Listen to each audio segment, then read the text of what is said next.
Nous savons qu'il y a une deuxième vague, un deuxième pic qui suit le premier pic d'épidémie. C'est ce que disent les épidémiologistes. Ce n'est pas moi qui invente ça, je n'en ai pas la compétence. Et par conséquent, nous allons avoir de nouveaux besoins, hébergement, de nouveaux tests, de nouveaux masques, etc., etc. Tout ça, c'est maintenant qu'il faut le planifier. Il ne faut pas attendre et voir après ce qu'on fera.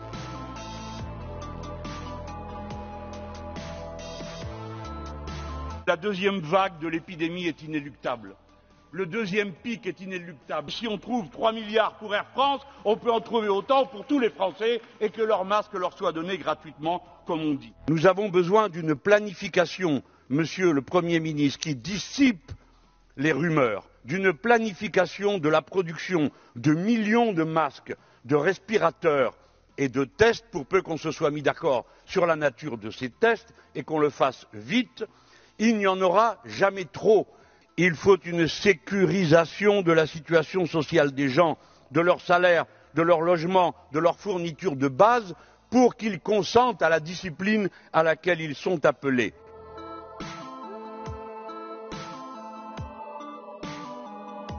Je revois encore le professeur Mélenchon de la faculté de médecine de La Havane pointer sur vous un doigt vengeur et vous lancer d'une voix de stentor: il y aura un deuxième pic de l'épidémie et vous le savez. Impressionnant.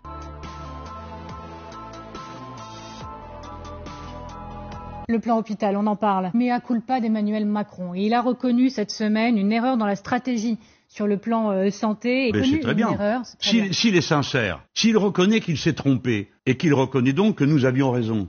Parce que, pardon, Madame Carouard, mais avant que cet intéressant personnage s'autoflagelle, il y avait des gens qui l'avaient prévenu que ça allait mal tourner.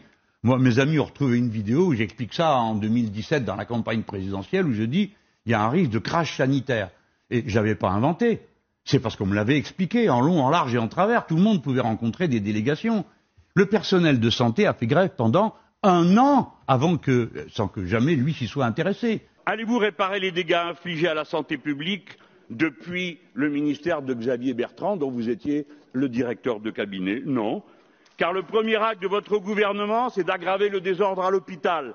L'accord Ségur désorganise le temps de travail hospitalier. Le Ségur ne revient pas sur les fermetures de lits, ni sur celles des services, le manque de moyens humains. Il renforce le modèle de gestion des hôpitaux comme entreprise à but lucratif.